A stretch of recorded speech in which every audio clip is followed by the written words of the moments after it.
Hello, hello, hello. It is Friday, 11:39 p.m. here in northern Colorado. TGIF, everybody, and happy weekend. How did everybody's week go? Anything exciting? Anything bold, fun, challenging? Well, regardless of where you are in life, I sincerely hope everything's going well. Man, I tell you what, this week has been crazy. Oh my gosh, it's just crazy. Well, where do I even begin? To be honest with you, and so you may know, and to those who do not know, my mom is sick. She's had Parkinson's for 20, oh, I don't know, like 27, 28 years. She's battling that along with forms of dementia, and there's another factor that's making her really sick as well, and we're trying to pinpoint that. And I'll tell you what, it's been absolutely draining these past couple of days. I mean, for my not just for me, but for the rest of my family. My goodness, I'm like, it's just emotionally and mentally draining. But we're all doing better. I'm doing okay. I was kind of emotionally out of it for a week now, but I'm better now. I'm bounced back from it, so I'm good. Um, yeah, so if you just please send positive vibes to my mother, prayers, vibes to my mother. That'd be much appreciated. But she's okay. She's a fighter, and us stars are fighters. We don't give up easy. We don't quit. We just keep moving. So, and then also another thing that contributed to this week was my dad. He hurt his neck a little bit, so he's been going to physical therapy for that, and he has become a little grouchy because of it. So, prayers and vibes to him as well. And then again, adding to more stress, Miss Smokey, the oldest dog in the house. She's boy, yeah, what is Smokey? I know, I know. She is actually showing signs of hip dysplasia. Her hips are going out, and ah, it's like her dog breed. It Keyshawn's or Kaysons. Actually, I pronounce them are called Kaysons, so we go Keyshawn, but it's really Kaysons. Um, the Kayson dog breed. Percentage rate is really high for him to get hip dysplasia. I believe the dog breeds at 90%, that all 90% of caissons will experience hip dysplasia. And unfortunately, smoking might be one of them. And that's something I've been dreading for years. I've been monitoring and watching it. But then, she grew older and a little too smart and a little too sassy. you know, I'll smile ear when I say that. And those hips are just giving out on her, and she hates the stairs.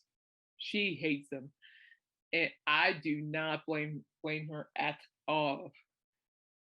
When you have crabby joints and you have to go up and down the stairs, oh my goodness, that is a whole new ball game, people. I do not wish it on any of you or your animals. Mm-mm-mm. So I could totally relate to her, and I told her, trust me, I get it, Smokey, trust me, I get it. Been there, done that. So it's just a lot of stress, and of course, the stress of my stuff because I have 2 more months to go till I'll see the best shoulder orthopedic doctor um, in the state, for that matter, and he's gonna help me with my shoulder, and hopefully he has some ideas for my elbows because for those who don't know, is that my elbows are just the arthritis has damaged it, and I have like torn tendon behind my left shoulder, and lately my joint and my shoulders be killing me, and I began these awful arm cramps, and it's not fun. Normally I don't whine about it, but I'm telling you guys what I've been going through this week. So it's just it's like the song Promised Land by Toby Mac. It's like like being like a plane that never lands. You're always going in circles, and it's whatever, but I'll be fine. It's just one of those things. Seriously hoping surgery doesn't become a factor, but I'm pretty much fairly certain it will be. But we'll work out when we get there. Anyway, that's my week. But on the bright side, sports is just booming. March Madness has started, and the reason I'm like putting up this podcast is because I was watching Davidson versus my Spartans, Michigan State Spartans, and oh my gosh, that game gave me a heart attack. I kid you guys not. I'm like, oh my gosh, like, oh my. I'm like, I want my mom. It's just like I'm like on my bed going like, oh my gosh, no. I mean, Michigan State won by 1 point, so yeah, but the way they were playing, I don't know how we're gonna, even if we can survive Duke at this point, because I believe it's Coach K's last season as a head coach for Duke. So I think he's retiring, so I've heard. And then on top of that, my Broncos are just adding up. They got Russell Wilson, which dangerous. Dangerous, I like that. Yeah, that's what Russell Wilson put on Twitter. Dangerous. Oh, I really hope he doesn't flop. That's my only concern. He has a history of flopping. I really don't want him to flop. Hey, Russell Wilson, if you're ever listening, seriously, do me a favor. Try not to flop, okay? I really need you to step up. I'm tired of yelling at the TV for the past 2 seasons. I'm tired of it. All right, so please, for the love of Pete, just help us out. Please make me smile again while watching Broncos games. Good Lord. And then on top of that, the Colorado Rockies signed slugger Chris Bryant. Yeah, formerly from the Cubs and the San Francisco Giants. And I'm for it. Ever since the Rockies let shortstop Trevor Story and third baseman Nolan Arenado go, dude, whoever decided to let Nolan Arenado go should have been slapped on the wrist repeatedly. I'm like, come on. Letting go our best hitter. Gee whiz, this was last year. But luckily, Chris Bryant's gonna step in and hopefully can help us out, because I know we still have Charlie Blackmon, thankfully. And so I'm hoping that he and Blackmon can really produce that power we need with batting. Now, I sincerely hope the Colorado Rockies do something with their pitching. I cannot tell you how annoying it is with our pitchers, except for Yeman Marquez. He's been awesome. Then my hometown baseball team, the San Diego Padres. Yeah, Southern California girl here. Their star shortstop, Fernando Tatis Jr., injured his wrist. Yeah, and, it's like spring training's going on. The April 8th is opening day. And I'm like, what the? Oh my gosh. I'm like, no. I was actually planning on drafting him again for my fantasy teams, but now that he's hurt, he's out for 3 weeks or even more because he had surgery on the wrist. I don't know if I want to draft him. Ugh. And also in other sports news with Deshaun Watson's going to Cleveland, which, oh my gosh, for the past 2 days, all the sports broadcasters on YouTube are going like, which teams will Deshaun Watson play? Cleveland, Saints, Falcons, Colts. And I'm like, nah, the Colts are not going for it. Sorry, Linda. Nah, I think it's a good thing, Linda Foster. I think it's really good that there's Colts can get Watson. So I think that's gonna be okay. Hopefully, you guys pick somebody out, but just be glad it isn't Drew Lock. He flew to Seattle. He can stay with that flock. Now, yes, I said, and mind you, people, I said flock. Get your mind on the gutters, and then, yeah. So he's going to Cleveland, and then Baker Mayfield. I'm like, good Lord, Baker Mayfield starting this drama, and then, okay, I'm not gonna go any farther because I could stay on this NFL topic for hours, just hours, and golly. Yeah, but with all these new trades and destinations for veteran players, it does shake things up fantasy football wise. Oh, absolutely. It shakes things up. I mean, Devontae Adams from Green Bay is now a Raider. He's going to play with Derek Carr. And then Juju Smith-Schuster from the Steelers is now Kansas City Chief. I'm like, ugh, like, good Lord, this is gonna be bad. Of course, know what the fun. My only question is, we all know I'm an Aaron Rodgers fan. My question is, has with the departure of Devontae Adams, how does that affect Aaron Rodgers' fantasy football value? You know, his top receiver isn't there anymore. So we'll see. I don't know. I pay attention to a lot of the fantasy football on YouTube, and they're already talking about next season. So I'm like just pumped, I'm like watching March Madness, and I'm waiting for the NFL draft, and then wait for preseason. So yeah, that's the June, July. The mock drafts for fantasy football will be open. Which, by the way, I'll be doing a special on that this year, so watch out. Another one, but you won't see my face. And then also, I figured too, with fantasy baseball, not baseball's back in the loop. Switch gears here really quick. I'm gonna be doing like a live, not live. I'll say just like upload episode of one of my fantasy football team drafts. I'm gonna be on two teams this year, and it came in fifth place last year. So yeah, so I'll show you guys what I'm looking at. So I'll do one for you guys on YouTube. The other one you won't see. So I'll probably do the one that you'll miss before I upload the YouTube one, so you guys won't. Just in case we all end up in the same draft room, because that would be bad, really, really bad. And also, on top of that, I don't know how this is going to work, but I'm going to do it the same way. I'm going to create a fantasy football league, and I'm going to put it on the description of YouTube later this year. Each episode, and it might be like a 10 team fantasy football team, and yeah, so you guys are going to play against me, and more power to you. And it's okay if you don't know anything about fantasy football, seriously.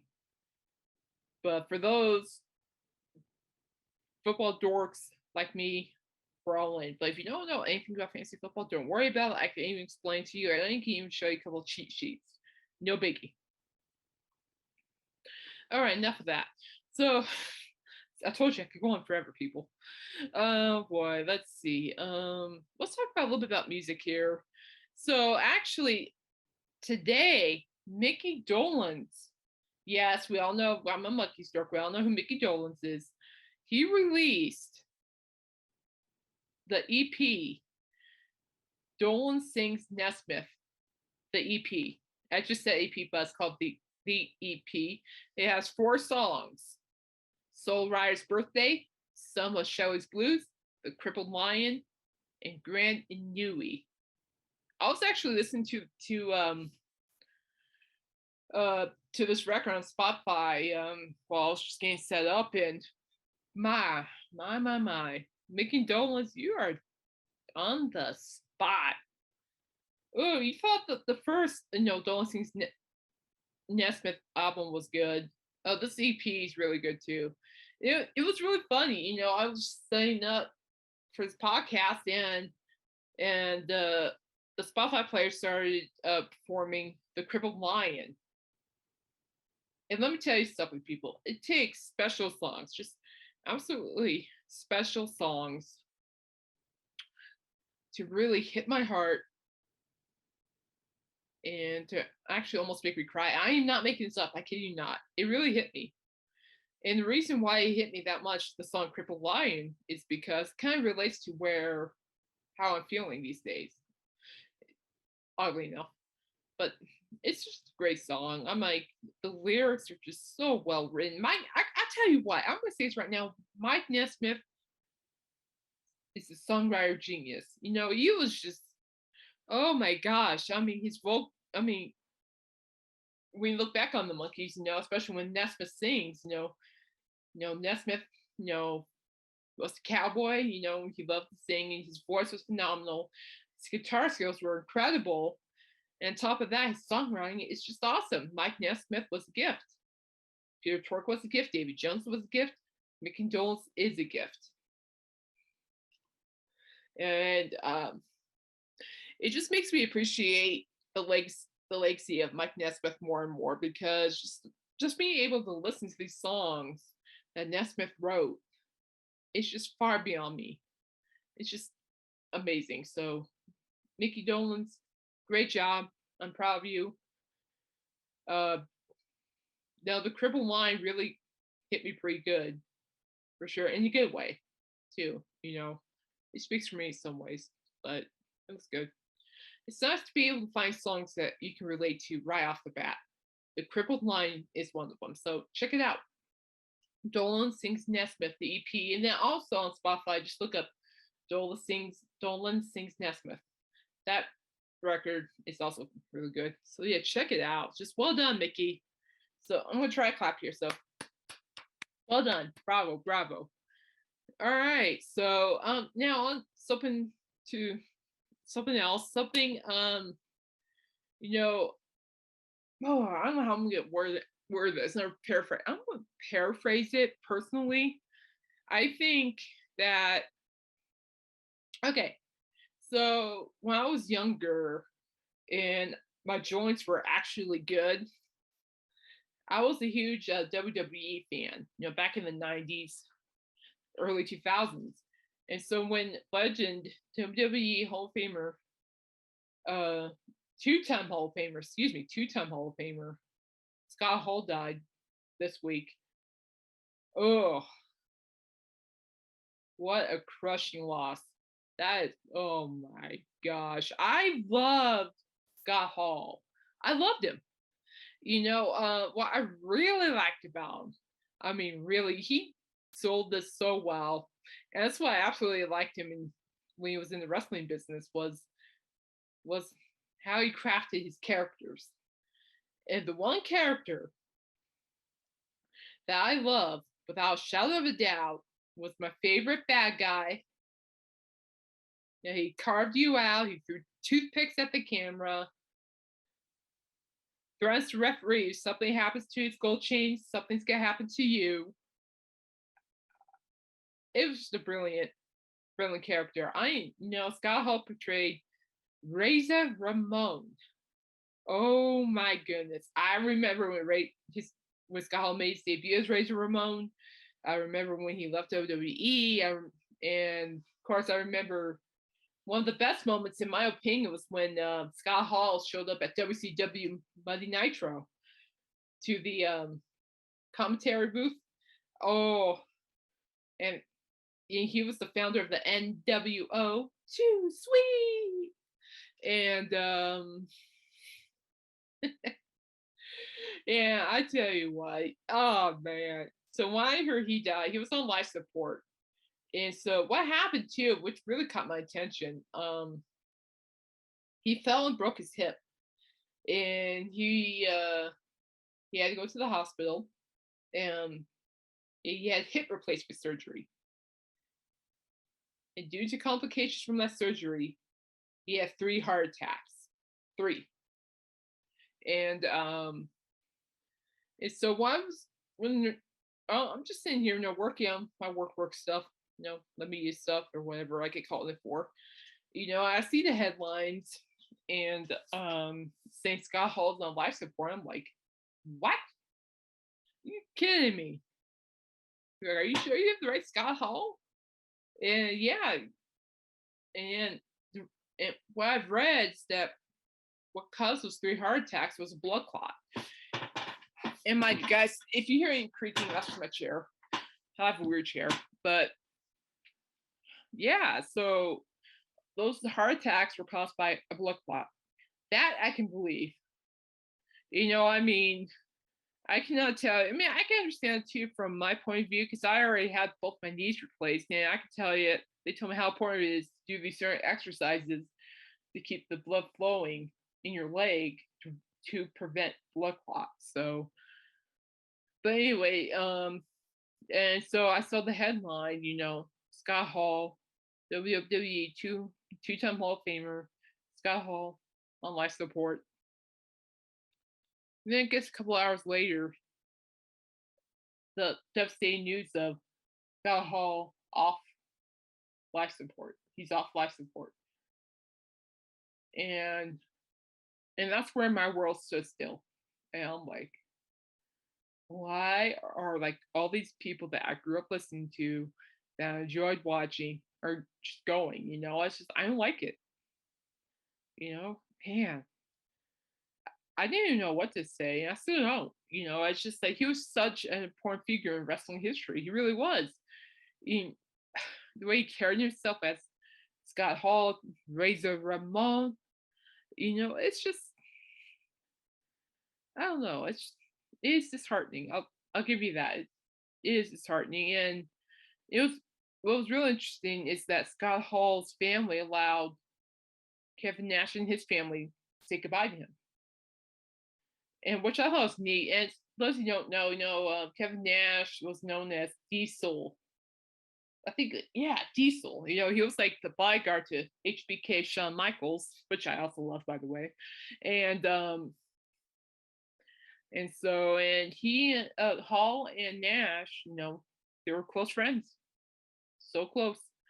And just reading the tweet that Nash sent out, I really didn't want to tweet because it hurts my feelers. Basically, what Nash was saying on Twitter was that he's preparing life without Hall. I'm like,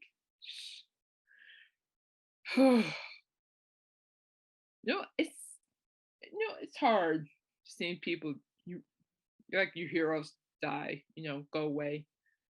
But if you're really smart, you understand that there is life after death. If you're really smart, or you really no, I'm saying no. Okay, I take that. If you open your eyes and understand, or even just think about it, there is life after death. Life does go on. I'm sorry, people. We're all smart in many, many ways, and so, but yeah, it's just I think the life of Scott Hall lives on. But oh man, and I can tell you right now, there are I have two favorite moments of Scott Hall. One in WWE and one from WCW. The first one is not when he made his debut, obviously, duh, that was the big one, but that ladder match against Shawn Michaels for the Intercontinental title and the championship title, I think. That ladder match was awesome. Holy cow, seeing, two great famous wrestlers, Shawn Michaels and Razor Ramon, aka Scott Hall, duke it out with ladders. That was great. Just fantastic stuff. And then my second favorite one was when Scott Hall crashed WCW, because that was actually a genius move, people. It really was. It was just setting up for this big change that would shake that WCW organization. And that's something I admired about Scott. He kept his character the bad guy image, always had the toothpick, and he carried himself so well in WWE and WCW. I'm gonna miss him. He was definitely part of my life for sure. I'm gonna miss him. And so there's a quote that Scott Hall said, at the WWE Hall of Fame. And I quote, "Hard work pays off, dreams come true, bad times don't last, but bad guys do." And in the quote, I'm like, wow, that quote's that hits you pretty good. Yeah, but it's just what an incredible person. And he had his fair share of hard times, and especially with addiction, with alcohol and drugs. But you know what? He found friends, a supporting friend, Diamond Dallas Page, DDP, and recovering addict himself. And yeah, so it's just I don't know. Legends go. Yeah, he was a legend. All right. So before I go any further, I'm going to do some quick shout outs. First shout out goes to my good friend Royce Eddings. He has a show called Royce in the House on YouTube. Checking it out. Royce in the House. And I tell you what, he's doing a great job with content and just a lot of stuff, and I'm very proud of him. He's come a long way with the show. A great variety. And I really like his guest, Lou Mars. That was well done for sure. So yeah, Royce, keep it up, buddy. Keep it up. And answer your question. The copyright issue was the Alice Cooper thing, not a Monkeys thing. Just the FYI. And also, I apologize for not responding too much on last Sunday's show in the chat. I was bouncing back and forth helping my mom. But I did hear my favorite drummer's name. I just couldn't comment on it because I wasn't there at the moment. So I'm sorry.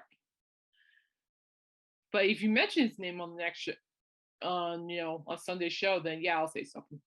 All right, and no shout out goes to Dan Just the Facts. He actually live streamed a tribute concert to a tribute bands of two really good tribute bands, Metallica and AC/DC.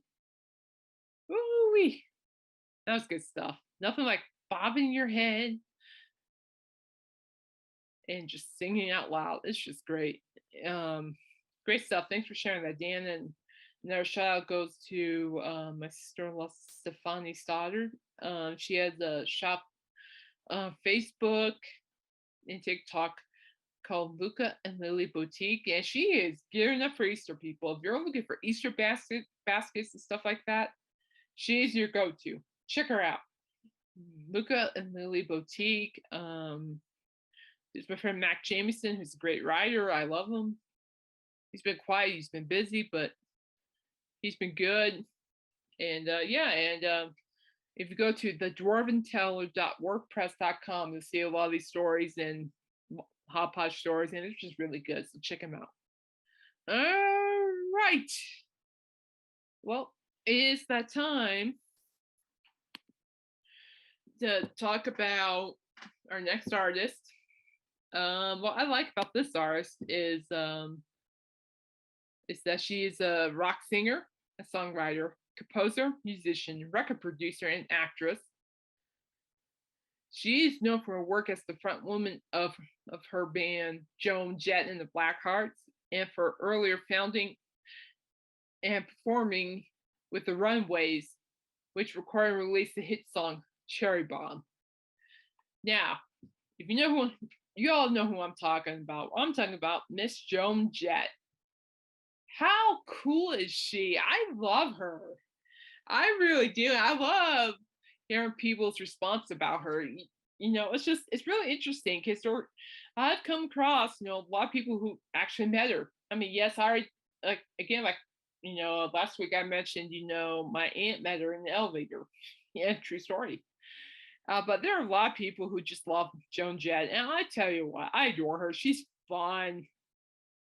She's righteous. She creates great songs, great anthem music. And she is a rock singer. But I think she's like part of that special ladies of rock. I really do. She, in my opinion, she revolutionized rock and roll for women. I mean, not just her, but you got like Leah Ford, you got Hart, Pat Bendart. It's just, oh my gosh, I grew up listening to her. Just think about it. I did grow up listening to her, and of course, I love rock and roll. Dun, dun, dun, dance with me.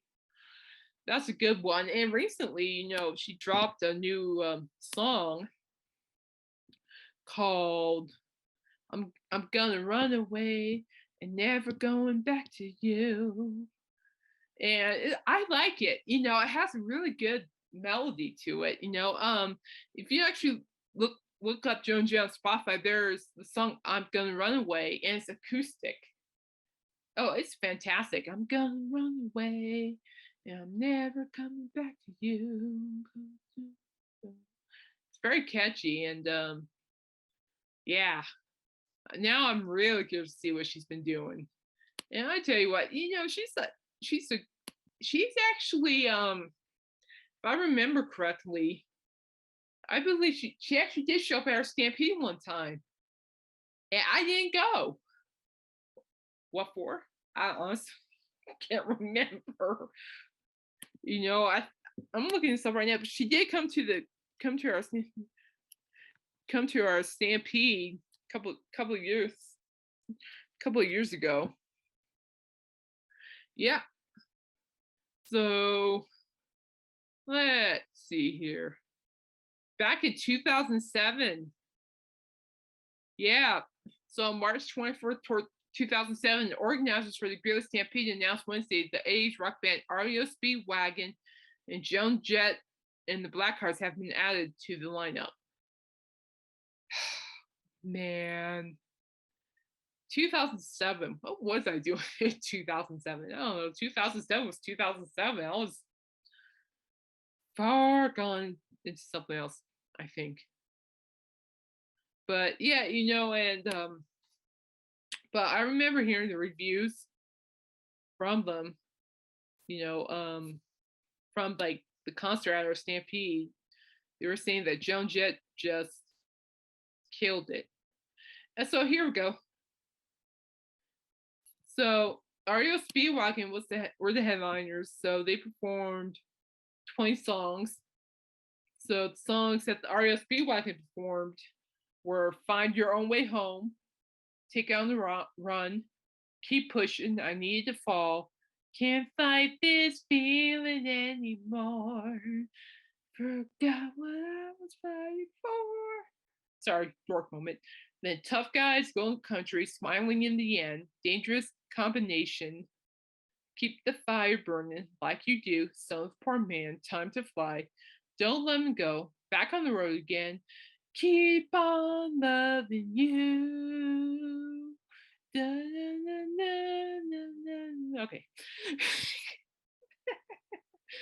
I've been watching too many TV commercials in my lifetime. And then "Riding the Storm Out," "Roll with the Changes," "All Our Fans Are Gay," and 157 Riverside Avenue. So that was the exact set list that they performed at our Stampede. So Joan Jett and the Blackhearts opened up. Oh man, she performed the song "Cherry Bomb." Wait, that was actually a great song when she was in the Runaways. I was listening to that song actually before I hopped on here. So REO Speedwagon were the headliners. They did 20 songs. Joan Jett and the Blackhearts did 5 songs. I'm not necessarily complaining about the 5 songs because all of them are great. She opened up with "I Love Playing with Fire," then "Cherry Bomb," then "Bad Reputation," dun, dun, dun. "I Love Rock and Roll," and then the closest song was "Do You Want to Touch Me?" Oh yeah, that's going too. Oh man, even though it was 5 songs, I would love to hear her sing that. Oh, I think she also came back to the. I live about like 15 minutes away from the Budweiser Event Center. I do believe she did go there before too, and I didn't go. Why? I don't know. But she's amazing. Joan Jett's amazing. I really enjoyed her. She was just yeah. Well, she was in Littleton in 2019. Huh. But anyway, but she's actually scheduled. I think she's scheduled for. Yeah. Okay. So Joan Jett actually went to Thunder Mountain Amphitheater on September 3rd, 2017. Now I've been there. The Thunder Mountain Amphitheater. That's across the street from the Budweiser Event Center, and it's a little amphitheater area. It's next door to the Harley Davidson shop, and I went there to see Gary Allen. Oh, that was a good concert. But anyway, yeah, but she was there. And I'm looking at this and I'm trying to figure out why didn't I not go? I mean, yeah, I know that she's gonna.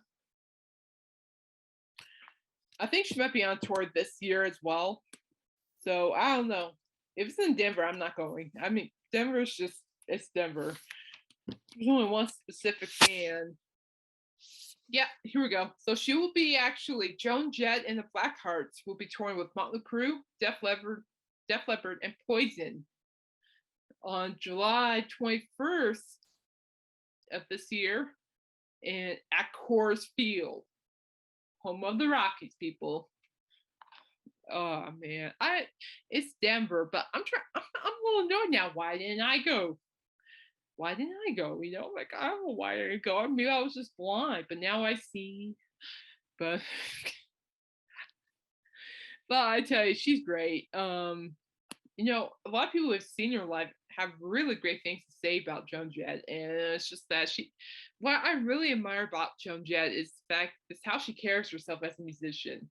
Here she is, and she is gonna rock the living daylights out of you with her music. And so I'm gonna tell you guys a little story. As you know, I don't drive, so it was last year, if I remember correctly, which I probably do. I really forget these things. And so I used an Uber. So, last year I was recovering from getting my right knee replaced, and I was going, back and forth PT, and there was this Uber driver. I think he was taking me to physical therapy, and he was a music guy, and believe it or not, Uber drivers are actually very interesting people. I've met a drummer, I met a metalhead, I met a grunge head, music lover. That's what I mean. But anyway, and he was talking about Joan Jett and how he used to set up, like he worked at this venue. I can't remember the name, but he never gave me the name to be honest with you. But he would set up everything, and he actually got to see Joan Jett and the Blackhearts perform. Set up, rehearse, perform, whatever. And he got invited to the after party. And so, judging the way that this Uber driver was telling me, he was enjoying himself. He was talking to the band. He was talking to Joan Jett. He was having a blast. So it's really, there's the part I'm gonna cancel out here. So I'm kind of, he said something, but I'm just like, yeah, I'm not gonna really share that part. But what I can tell you is that he did have fun hanging out with Joan Jett and Blackhearts. He said that Joan Jett was just a super cool, laid back lady, and very nice. So, I'm jealous. Here I am, sitting back of in a car, and this guy met Joan Jett. And I'm like, great. Now, first my aunt, now my Uber driver. I'm like, really? Like, I'm jealous. But yeah, but I think it's cool though. It's really nice to hear these stories about Joan Jett. Just from people meeting her to people who grew up listening to her, or also her music have touched a lot of lives. And the thing I really do adore about Joan Jett is the fact that she's not afraid to step out there and blast people with her music. She's not. She doesn't care. Just I don't know if it's true, but in my opinion, I don't think she really cares what people think of her. I really like her attitude towards it. Yeah, bad reputation. It's just I hate myself for loving you. Oh man, I got REO mixed up with that. You know what song I'm talking about. But anyway, man, now I'm sidetracked. Blah. But anyway, yeah, it's just people love her. And even to this day, people enjoy still listening to her music. I love listening to her music. There are times where I'm like, I'm a metal music album reviewer. If I'm listening to metal music, I can't handle it, but if it's death metal, gosh, Lord help me. Ooh. But if any of you guys understand death metal, more power to you. But there are times where I have to stop listening and listen to something that's more me. And oddly enough, other than the Monkees and Kiss and all that, it's Joan Jett. So I liked her. I think the songs like Cherry Bomb from the Runaways to I Love Rock and Roll, Bad Reputation. A couple other ones that, I Hate Myself for Loving You. A couple other ones I can't really name off the bat. But that really showed people, hey, this is me. This is who I am. Look out. So what are your thoughts about Joan Jett? Do you guys like her? I think she was really like the the founder of Women of Rock in ways. I mean, there are other female rock singers and bands that really helped revolutionize women in rock and roll, but I really think, Joan Jett was the starting point of that. And I have a lot of respect for her. I really do. She's just awesome. I'm like, even on days where I'm just, want to listen to, like lower key music, I can guarantee you that would rarely happen because I do listen to Joan Jett more often than people think. So right here, I'm going to name a couple of songs here. So she actually did her version of Dirty Deeds, AC/DC now. Done dirt cheap, dirty deeds, done dirt cheap, dirty deeds. And then she did a cover of Have You Ever Seen the Rain? And her cover of Dirty Deeds and Have You Ever Seen the Rain it's just beautifully done. And then she was with Queens of Noise. I Love Playing with Fire. Their song I Love Playing with Fire, that's a good one. The Runaway.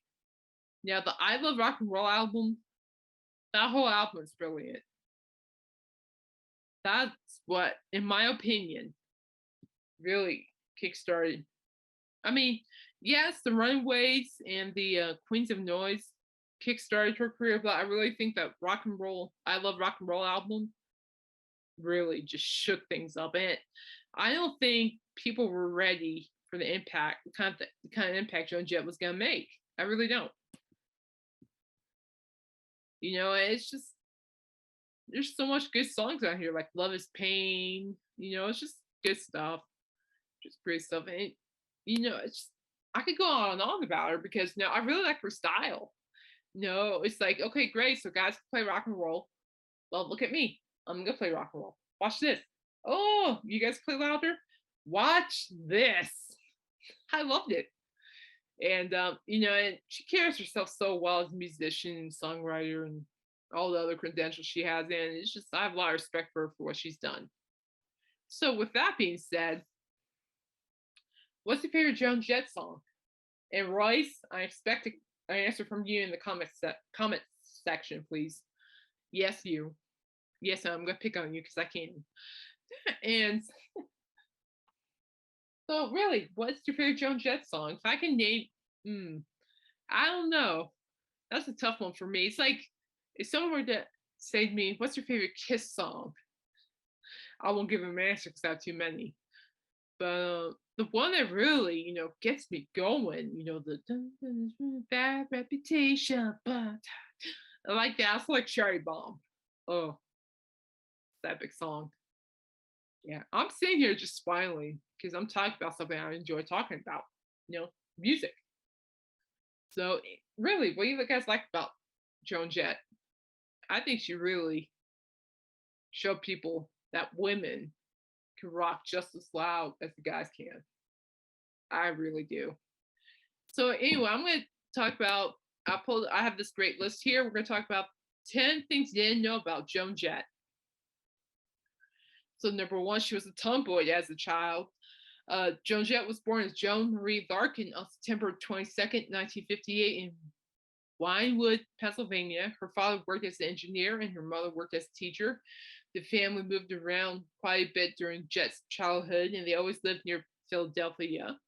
Growing up, she didn't have many friends, so she spent much of her time with the nearby children. These children looked up to her because she enjoyed playing with them and doing boyish things like climbing trees and riding bikes. Joan Jett has been described as a tomboy by those who knew her growing up. Fact 2, she started drumming at age 9. See, I didn't even know that until I saw his list. I'm like, huh. So here we go. Joan Jett was 9 years old when she began playing drums and guitar. She taught herself how to play by studying the Rolling Stones album, Let It Bleed, and soon learned to play songs like Honky Tonk Woman and Satisfaction. All right, Rolling Stone influence, and Let It Bleed, what a great album. But anyway, when Joan Jett turned 13, her parents bought an organ for their church, which prompted them to sell her drum set. This helped This helped fund the purchase of a new drum kit that made up for lost quality. Fact 3, she moved out of her house at 15.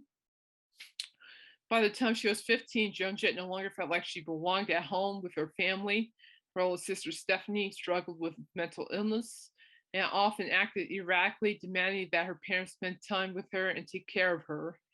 Further, Stephanie will often begin to travel doing dangerous things like riding motorcycles and climbing tall buildings. These issues forced Joan Jett to become more independent at a young age, and she decided to move out of the house when she was 15. She was, in fact, 4, she was married briefly in 1970.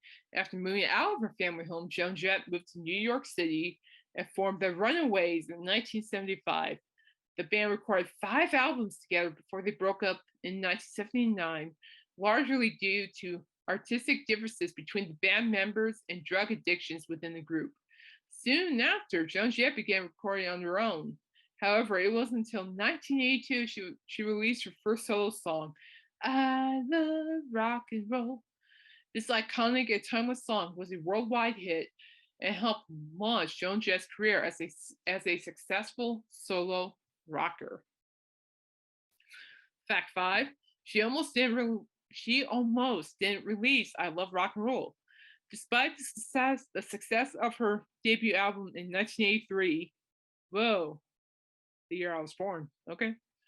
Joan Jett initially had no interest in releasing I Love Rock and Roll. To be exact, she hated every second of the recording process. It took some convincing from producer Kenny Laguna to convince her that the sketchy tune would be a great addition to the album. The gamble paid off for Laguna and Joan Jett because it became their first single to top the charts. Number 6, Blackheart Records was created in response to what she saw was wrong with the industry. I like this fact. Check this one out. One of Joan Jett's biggest career regrets is that she didn't get the chance to tour behind her first album properly. The album wasn't that there wasn't interest, but rather that it took so long for her record company to put out the material. She saw this unnecessary holdup as a symptom of something seriously wrong with major labels operate. So she decided to create Blackheart Records in 1980. This label gave many up and coming bands their first big break and helped launch careers for the groups like L7, Kitty, the Muffs, and Lunatics. Lunatics is cool.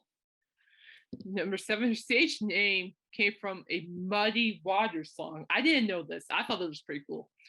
Joan Jett took the stage name Joan Jett from a Muddy Waters song called Bad Reputation. It was suggested to her by drummer Sandy West, who thought it would fit well with the edgier punk rock sound she had been working on. She chose this particularly munkier because it fit with what she saw as the rebellious nature of hers. So many people already knew her as Joni, which some members of the Runaways called her. Oh, I didn't know this either. I thought it was a cool song. I'm glad I'm sharing this with y'all. Fact 8, her first gig was opening for the Rolling Stones. In 1975, Joan Jett got to live out one of her biggest dreams, opening for the Rolling Stones. This also happened to be the first concert she ever went to. The Runaways got the opportunity to open for the Rolling Stones when they were in Los Angeles, and Jett was elated at the chance. She still has fond memories of this time and noted in her memoir, "All I remember is we couldn't hear ourselves, and we didn't know how to move on stage." That's cool. Number 9, Joan Jett's favorite song is Crimson and Clover. Though she didn't write it herself, Joan Jett's all-time favorite song is Crimson and Clover by Tommy James. After the first album came out, the Runaways had a show in Ohio, where they opened for Tommy James and the Shondells. He turned down the offer to join the band, but Joan Jett knows that he had a guitar with Crimson and Clover scribbled on it. She said in her memoir that she was stunned by how good the song was and hoped to check out more of his stuff someday. All right, number 10, and this is actually pretty cool what Joan Jett stands as. So the last fact, She is an outspoken advocate for women's issues. Though Joan Jett has been quiet about her political stance in recent years, she has never shied away from letting people know where she stands on certain issues. One of these topics is particularly close to her heart: feminism. When people have told her that they don't view the Runaways as a feminist band, she disagrees because we weren't trying to be sexy or provocative at all. She also feels that the group was anti prettiness and knows how it might have been hard for people at the time to view them as feminist band because they just didn't fit into any of the stereotypes. Whew. Wow. That's wild. I know. It's funny. I don't know why they put that down with fact for she was married briefly in the 1970s. Okay, I don't know whoever came up with that headline. Shame on them, because I was more towards about the Runaways, and honestly, I'm talking about the music and not their personal lives. So I'm just putting it out there. I want to talk about the music, not the personal lives. So that was weird. But yeah, it's just thinking about it, especially with the last one, how people view the Runaways, view the Runaways differently compared to what Joan Jett saw. Because I think people back then were kind of just very aware of what feminism was.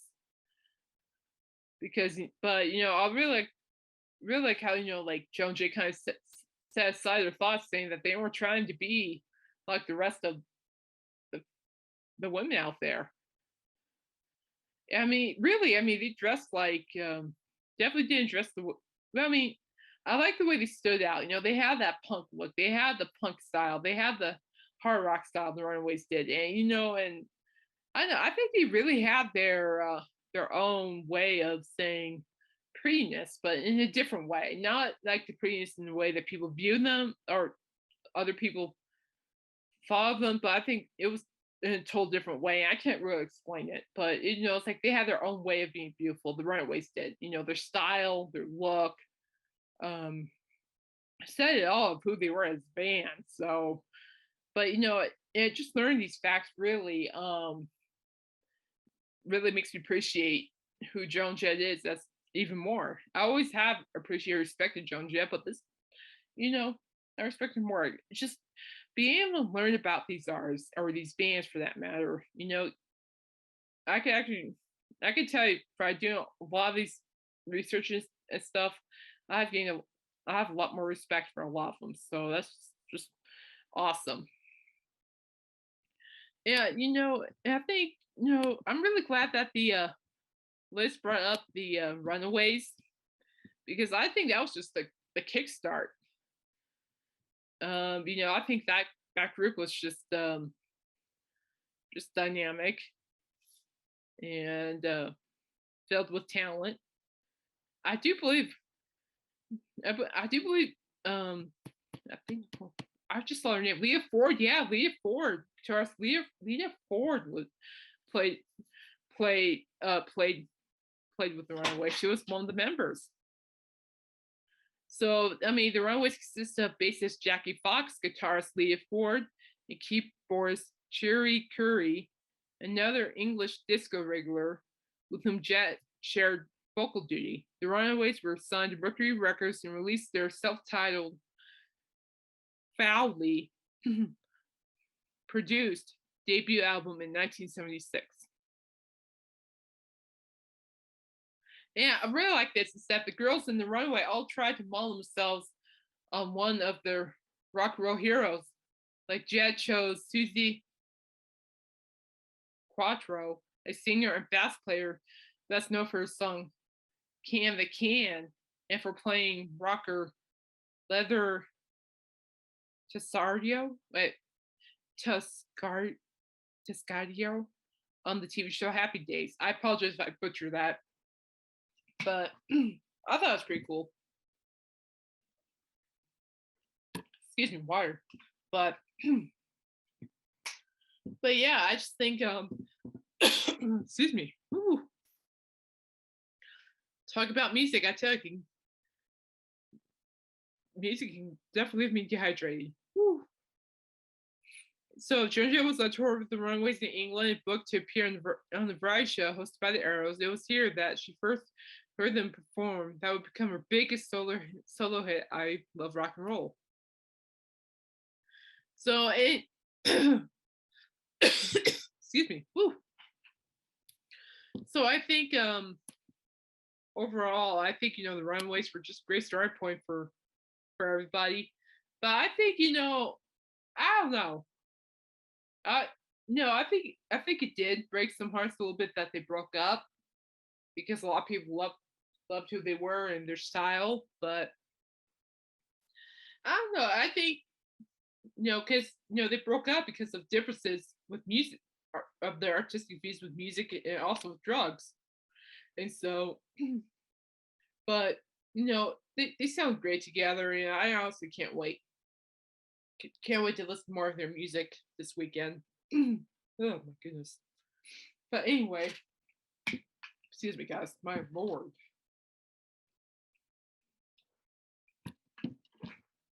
But anyway, it is about I don't know 12:40. I'm gonna leave you guys for the night. Again, Joan Jett was just one of those people who started rock, who showed the world that women can rock and roll, and one of the many female bands and artists, or band for that matter, and the Runaways were, excuse me, a great example of how powerful women can be when given the chance to play punk/rock music. All right, excuse me, lordy. All right, I'm out. I'll see you guys, and yeah, I'll see you guys next week. Bye.